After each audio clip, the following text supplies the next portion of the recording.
Hi, ನಾನು Sandeep from tech in Kannada. ಇವತ್ತು ನನ್ನ ಮುಂದೆ ಇನ್ಫಿನಿಕ್ಸ್ ಅವರು ಹೊಸದಾಗಿ ಲಾಂಚ್ ಮಾಡ್ತಾ ಇರುವಂಥ Infinix note 50X 5G smartphone ಇದೆ.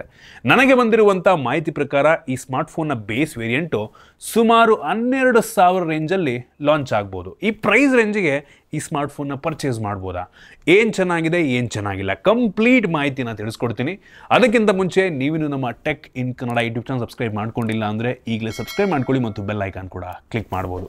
ಓಕೆ, ಫಸ್ಟ್ ಈ ಸ್ಮಾರ್ಟ್ಫೋನ್ನ ಅನ್ಬಾಕ್ಸ್ ಮಾಡೋಣ. ಗಮನಿಸ್ತಾ ಇದ್ದೀರಾ, ಈ ಫೋನ್ನ ಬಾಕ್ಸ್ ನಮ್ಗೆ ಈ ರೀತಿ ನೋಡೋಕ್ಕೆ ಸಿಗುತ್ತೆ. ಈ ಬಾಕ್ಸನ್ನು ಓಪನ್ ಮಾಡಿದ ತಕ್ಷಣ ಡೈರೆಕ್ಟಾಗಿ ನಮಗೆ ಈ ಒಂದು ಸ್ಮಾರ್ಟ್ಫೋನ್ ನೋಡೋಕ್ಕೆ ಸಿಗ್ತಾ ಇದೆ. ಕಲರ್ ಅಂತೂ ತುಂಬ ಡಿಫ್ರೆಂಟ್ ಆಗಿದೆ, ಇದ್ರ ಬಗ್ಗೆ ಆಮೇಲೆ ಮಾತಾಡ್ತೀನಿ. ಇದರ ಕೆಳಗಡೆ ನಮಗೊಂದು user manual, quick start guide ಮತ್ತು ವಾರಂಟಿ ಕಾರ್ಡ್ ಸಿಗ್ತಾ ಇದೆ. ಇದ್ರ ಕೆಳಗಡೆ VIP ಕಾರ್ಡ್ ಅಂದ್ಬಿಟ್ಟು ಕ್ರೆಡಿಟ್ ಕಾರ್ಡ್ ರೀತಿ ಏನೋ ಒಂದು ಕೊಟ್ಟಿದ್ದಾರೆ. ಇದು ಸರ್ವಿಸ್ ರಿಲೇಟೆಡ್ ಕಾರ್ಡ್ ಅಂತೆ. VIP ಟ್ರೀಟ್ಮೆಂಟ್ ಏನೋ ಸಿಗುತ್ತಂತೆ ನಿಮಗೆ.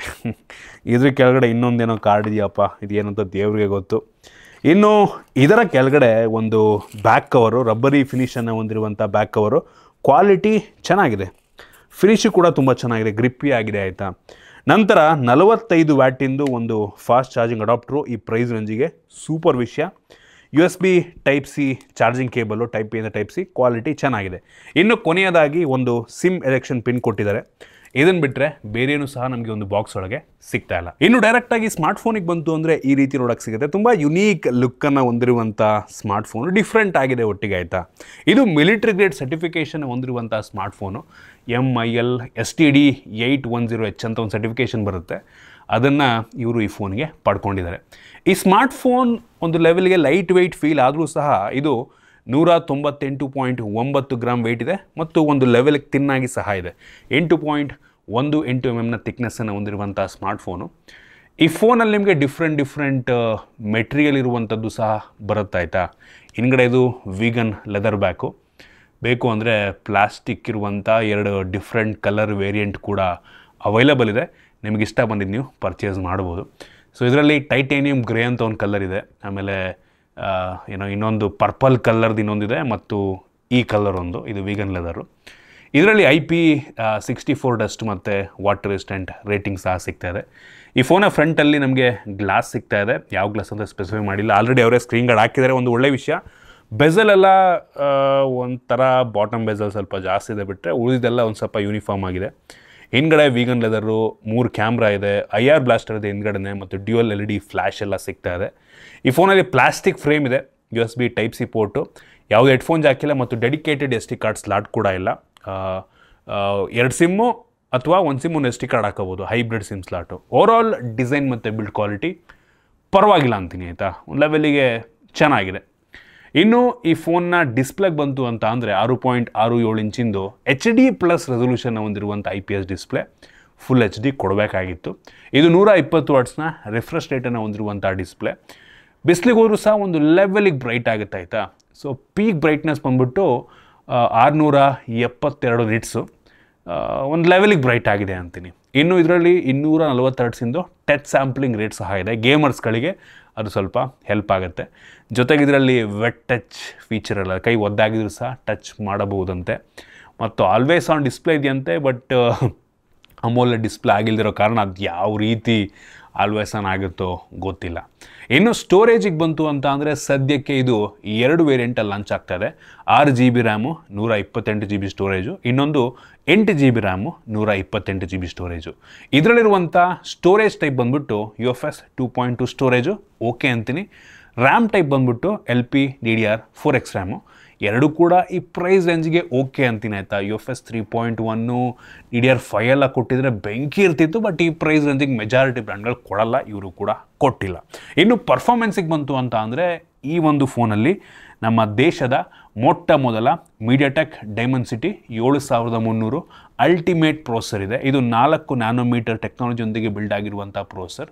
ನಾವು ಅಂತೂ ಬೆಂಚ್ ಮಾರ್ಕನ್ನು ಚೆಕ್ ಮಾಡ್ದಂಗೆ ಸುಮಾರು 5.5 6 ಲಕ್ಷದಷ್ಟು ರೇಟಿಂಗನ್ನು ಕೊಡಬಲ್ಲಂಥ ಸಾಮರ್ಥ್ಯ ಇದೆ.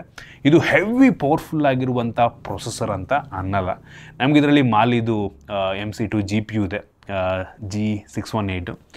ಸೊ ಗೇಮಿಂಗ್ನೆಲ್ಲ ಒಂದು ಲೆವೆಲ್ಲಿಗೆ ಸ್ಮೂತಾಗಿ ಆಡ್ಕೋಬೋದು ಆಯಿತಾ. ಒಂದು ಲೆವೆಲ್ಗೆ ಹೆವಿ ಜಾಸ್ತಿ ಎಕ್ಸ್ಪೆಕ್ಟೇಷನ್ ಇಟ್ಕೊಳಕ್ಕೆ ಹೋಗ್ಬೇಡಿ. ನಾವು ಈ ಬೆಂಚ್ ಮಾರ್ಕ್ ಮಾಡೋ ಟೈಮಲ್ಲಿ ಬ್ಯಾಟ್ರಿ ಡ್ರೈನ್ ಮತ್ತು ಟೆಂಪ್ರೇಚರ್ ವೇರಿಯೇಷನ್ನ ಕೂಡ ಚೆಕ್ ಮಾಡಿದ್ವಿ. ಎರಡು ಕೂಡ ತುಂಬ ನಾರ್ಮಲ್ ಅಂತೀನಿ. ಅಂತೂ ಇದು ಲೈಟ್ ವೇರಿಯಂಟನ್ನು ಇನ್ಸ್ಟಾಲ್ ಮಾಡ್ಕೊಂತು ಆಯಿತಾ. ಅದರಿಂದ ಈ ಫೋನ್ ಅಷ್ಟಾಗಿ ಹೀಟ್ ಆಗಲ್ಲ ಬೆಂಚ್ ಮಾರ್ಕ್ ಮಾಡೋ ಟೈಮಲ್ಲಿ. ಗೇಮಿಂಗ್ ಟೆಸ್ಟನ್ನು ಮಾಡ್ದಂಗೆ ಕೆಲವೊಂದು ಗೇಮ್ಗಳು ಇದರಲ್ಲಿ 90 FPS ಸಪೋರ್ಟ್ ಎಲ್ಲ ಇದೆ, ಒಳ್ಳೆ ವಿಷಯ. ಕೆಲವೊಂದು ಗೇಮ್ಗಳು ಆಯಿತಾ, ಎಲ್ಲ ಗೇಮ್ಗಳಲ್ಲ.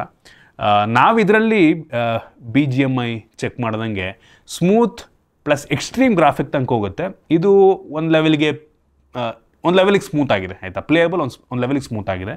ಮ್ಯಾಕ್ಸಿಮಮ್ ಅಂತ ಅಂದರೆ HDR ಮ್ಯಾಕ್ಸಿಮಮ್ ಅಲ್ಟ್ರಾ ಗ್ರಾಫಿಕ್ ತನಕ ಹೋಗುತ್ತೆ. ಇದು ಕೂಡ ಒಂದು ಲೆವೆಲಿಗೆ ಪ್ಲೇಯಬಲ್ ಇದೆ ಆಯಿತಾ.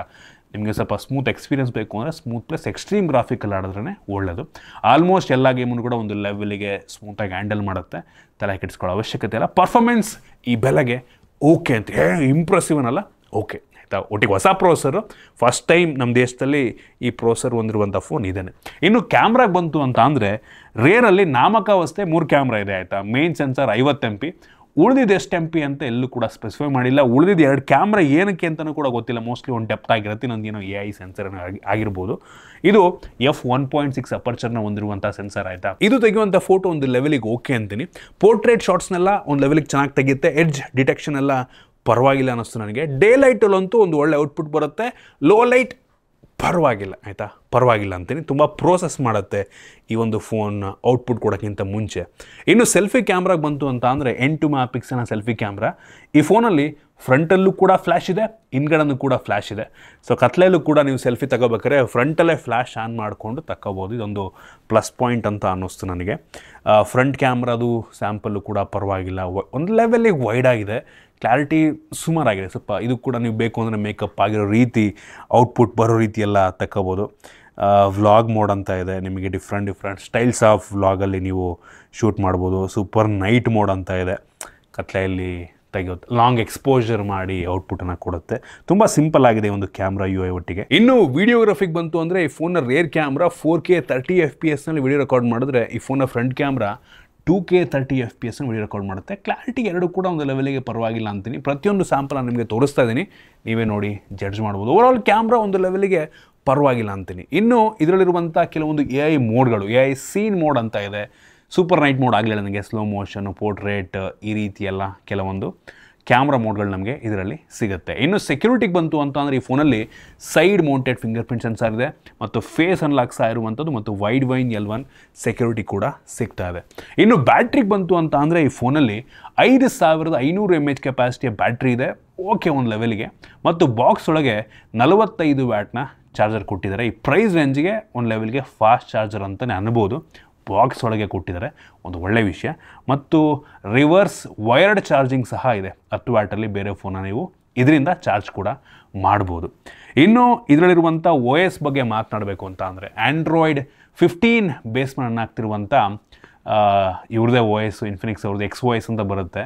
ಇದು ನಮ್ಗೆ ಅಷ್ಟಾಗಿ ಸ್ಟಾಕ್ ಆ್ಯಂಡ್ರಾಯ್ಡ್ ಎಕ್ಸ್ಪೀರಿಯನ್ಸ್ ಏನು ಕೊಡಲ್ಲ. ಒಟ್ಟಿಗೆ OS ತುಂಬ ಸಿಂಪಲ್ ಆಗಿದೆ. ಕೆಲವೊಂದು ಬೇಡದಿರೋಂಥ ಅಪ್ಲಿಕೇಶನ್ ಎಲ್ಲ ಇದ್ದಾವೆ, ಅನ್ಇನ್ಸ್ಟಾಲ್ ಕೂಡ ಮಾಡ್ಕೋಬೋದು. ಒಟ್ಟಿಗೆ ಈ ಫೋನ್ ಎಷ್ಟು ವರ್ಷ OS ಅಪ್ಡೇಟ್ ಕೊಡ್ತಾರೆ ಅದ್ರ ಬಗ್ಗೆ ಯಾವುದೇ ಮಾಹಿತಿ ಇಲ್ಲ, ಅವರೇ ಕನ್ಫರ್ಮ್ ಮಾಡಬೇಕು. ಒಟ್ಟಿಗೆ ಸದ್ಯಕ್ಕೊಂದು ತುಂಬ ಸ್ಮೂತಾಗಿ ಕೆಲಸವನ್ನು ಮಾಡ್ತಾರೆ. ಇದರಲ್ಲಿ ಕೆಲವೊಂದು AI ಫೀಚರ್ಗಳೆಲ್ಲ ಇದೆ. AI portrait, AI note, writing assist, Folax voice ಅಂತ ಲಾಸ್ಟ್ ಟೈಮ್ ಕೂಡ ಒಂದು ಫೋನಲ್ಲಿ ಲಾಂಚ್ ಆಗಿತ್ತು. ಪೋರ್ಟ್ರೇಟ್ ಮೋಡ್ಸ್ ಆಗಿರ್ಬೋದು, ಡಾಕ್ಯುಮೆಂಟ್ ಅಸಿಸ್ಟ್ ಆಗಿರ್ಬೋದು, AI ವಾಲ್ಪೇಪರ್ ಜನ್ರೇಟ್ ಮಾಡುವಂಥ feature, call assist feature, AI cutout feature, circle to search ಕೂಡ ಇದೆ. ಸೊ ಅದರಲ್ಲೇ ಟ್ರಾನ್ಸ್ಲೇಷನ್ ಎಲ್ಲ ಮಾಡ್ಬೋದು. ಸೊ ಅವಶ್ಯಕತೆ ಇರುವಂಥ AI ಫೀಚರ್ನ ಈ ಪ್ರೈಸ್ ರೇಂಜಲ್ಲಿ ಇನ್ಫಿನಿಕ್ಸ್ ಅವ್ರು ಕೊಟ್ಬಿಟ್ಟವ್ರೆ, ಸೂಪರ್ ವಿಷಯ ಅಂತೀನಿ. ಇನ್ನು ಸ್ಪೀಕರಿಗೆ ಬಂತು ಅಂದರೆ ಈ ಫೋನಲ್ಲಿ ನಾಮಕಾವಸ್ಥೆ ಸ್ಟೀರಿಯೋ ಸ್ಪೀಕರ್ ಇದೆ. ಬಾಟಮ್ ಫೈರಿಂಗ್ ಒಂದು ಲೆವೆಲಿಗೆ ಜೋರಾಗಿ ಕೇಳುತ್ತೆ. ಮೇಲ್ಗಡೆ ಇನ್ನೊಂದು ಇಯರ್ ಪೀಸ್ ಹತ್ರ ಇರುವಂಥ ಸ್ಪೀಕರು ಅಷ್ಟು ಜೋರಾಗಿ ಕೇಳಲ್ಲ. ಒಟ್ಟಿಗೆ ಸ್ಟೀರಿಯೋ ರೀತಿ ಕೆಲಸವನ್ನು ಮಾಡುತ್ತೆ. ಸ್ಪೀಕರ್ ಕ್ಲಾರಿಟಿ ಜೋರಾಗಿದೆ, ಕ್ಲಾರಿಟಿ ಚೆನ್ನಾಗಿದೆ. ಬಟ್ ಈ ಇಯರ್ ಪೀಸ್ ಹತ್ರ ಇರೋದು ಕೂಡ ಸ್ವಲ್ಪ ಜೋರಾಗಿ ಕೇಳಿದ್ರೆ ಇನ್ನೂ ಚೆನ್ನಾಗಿರ್ತಿತ್ತು ನಂಗೆ ಅನ್ನಿಸ್ದಂಗೆ. ಇನ್ನು ಕನೆಕ್ಟಿವಿಟಿ ಬಗ್ಗೆ ಮಾತನಾಡಬೇಕು ಅಂತ ಅಂದರೆ ಈ ಫೋನಲ್ಲಿ ಡ್ಯುಯಲ್ ಬ್ಯಾಂಡ್ ಜೊತೆಗೆ ವೈಫೈ 6 ಆಪ್ಷನ್ ಸಹ ಇದೆ. ಬ್ಲೂಟೂತ್ 5.4 ಸಹ ಕೊಟ್ಟಿದ್ದಾರೆ. ಯಾವುದೇ NFC ಸಿಗ್ತಾ ಇಲ್ಲ, ಬಟ್ IR ಬ್ಲಾಸ್ಟರ್ ಇದೆ. ನೀವು ಆರಾಮಾಗಿ IR ಸಪೋರ್ಟ್ ಆಗುವಂಥ ಡಿವೈಸ್ಗಳನ್ನು ಇಲ್ಲಿದೆ IR ಆಯಿತಾ. ಸೊ ಆರಾಮಾಗಿ ಫೋನಿಂದನೇ ಕಂಟ್ರೋಲ್ ಮಾಡ್ಬೋದು. ಸುಮಾರು ಒಂದು 15 5G ಬ್ಯಾಂಡ್ಗಳು ಸಪೋರ್ಟ್ ಆಗುತ್ತೆ, ತಲೆ ಕೆಡಿಸ್ಕೊಳ್ಳೋ ಅವಶ್ಯಕತೆ ಇಲ್ಲ. ಅವಶ್ಯಕತೆ ಇರುವಂತೆಲ್ಲ ಸೆನ್ಸರ್ಸ್ನು ಕೂಡ ಕೊಟ್ಟಿದ್ದಾರೆ. ಓವರಾಲ್ ಫೋನ್ ಅಂತೂ ನೋಡಿ ಲುಕ್ ವೈಸ್ ಚೆನ್ನಾಗಿದೆ, ಡಿಸ್ಪ್ಲೇ ಫುಲ್ ಎಚ್ ಡಿ ಕೊಡಬೇಕಾಗಿತ್ತು, ರ್ಯಾಮ್ ಸ್ಟೋರೇಜ್ ಓಕೆ, ಪ್ರೊಸೆಸರ್ ಕೂಡ ಓಕೆ, ಕ್ಯಾಮ್ರಾ ಕೂಡ ಓಕೆ ಅಂತೀನಿ. ಫುಲ್ ಟಾಪ್ ನಾಚ್ ಏನೋ ಬೆಂಕಿ ಗುರು ಅಂತ ಅನ್ನಲ್ಲ. ಇತ್ತೀಚೆಗೆ ಬೇರೆ ಬ್ರ್ಯಾಂಡ್ಗಳು ಕೂಡ ತುಂಬ ಕಾಂಪಿಟೇಟಿವ್ ಆಗಿ ಈ ಪ್ರೈಸ್ ರೇಂಜಲ್ಲಿ ಫೋನ್ಗಳು ಲಾಂಚ್ ಮಾಡ್ತಾರೆ. ಅದರಲ್ಲೂ ಕೂಡ ಮೋಟೋದವರು ಅಂತೂ ಹೆವಿ ಅಗ್ರೆಸಿವ್ ಆಗಿದ್ದಾರೆ. ಸೊ ನೋಡಿಕೊಂಡು ಕಂಪೇರ್ ಮಾಡ್ಕೊಂಡು ತೊಗೊಳ್ಳಿ ಆಯಿತು. ಏನಕ್ಕೆ ಅಂದರೆ ಇನ್ಫಿನಿಕ್ಸ್ ಬ್ರ್ಯಾಂಡನ್ನು ತುಂಬ ಜನ ಚೂಸ್ ಮಾಡಲ್ಲ. ಅವು ಹೊಸ ಬ್ರ್ಯಾಂಡು, ಯಾವುದೋ ಗೊತ್ತಿಲ್ಲದಿರೋ ಬ್ರ್ಯಾಂಡು ಅಂತ ತುಂಬ ಜನ ಅನ್ಕೋತಾರೆ. ಒಟ್ಟಿಗೆ ಇವರು ಕೂಡ ತುಂಬ ಅಗ್ರೆಸಿವ್ ಆಗಿ ಪ್ರೈಸನ್ನು ಫಿಕ್ಸ್ ಮಾಡಿ ಇನ್ಫಿನಿಕ್ಸ್ ಅವರು, ಟೆಕ್ನೋದವರೆಲ್ಲ ಫೋನ್ಗಳು ಲಾಂಚ್ ಮಾಡ್ತಾ ಇದ್ದಾರೆ.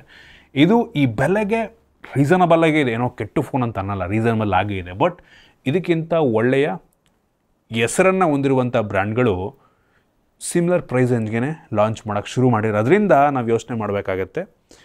ನೋಡಿ, ನಿಮ್ಗೆ ಇನ್ಫಿನಿಕ್ಸ್ ಬ್ರ್ಯಾಂಡಲ್ಲಿ ಓಕೆ ಆಯಿತು ಅಂದರೆ ಆನ್ ಪೇಪರ್ ಒಂದೊಳ್ಳೆ ಆಪ್ಷನ್ ಆಗುತ್ತೆ. ಬ್ರ್ಯಾಂಡ್ ಓಕೆ ಆಗಿದರೆ ನಿಮ್ಮ ಇಷ್ಟ. ಐ ಹೋಪ್ ನಿಮಗೆ ಈ ವಿಡಿಯೋ ಇಷ್ಟ ಆಗಿದೆ ಅಂತ ಅನ್ಕೋತೀನಿ. ಇಷ್ಟ ಆಗಿದ್ದರೆ ಲೈಕ್ ಮಾಡಿ, ಶೇರ್ ಮಾಡಿ. ಇದೇ ರೀತಿ ನಮ್ಮ ಬೇರೆ ಬೇರೆ ವೀಡಿಯೋಗಳಿಗೆ ನಮ್ಮ ಟೆಕ್ ಇನ್ ಕನ್ನಡ ಯೂಟ್ಯೂಬ್ನ ಸಬ್ಸ್ಕ್ರೈಬ್ ಮಾಡ್ಕೊಂಡಿಲ್ಲ ಅಂದರೆ ಈಗಲೇ ಸಬ್ಸ್ಕ್ರೈಬ್ ಮಾಡ್ಕೊಳ್ಳಿ ಮತ್ತು ಬೆಲ್ ಐಕಾನ್ ಕೂಡ ಕ್ಲಿಕ್ ಮಾಡ್ಬೋದು. ಸಿಗೋಣ ಮತ್ತೆ ಮುಂದಿನ ವೀಡಿಯೋದಲ್ಲಿ.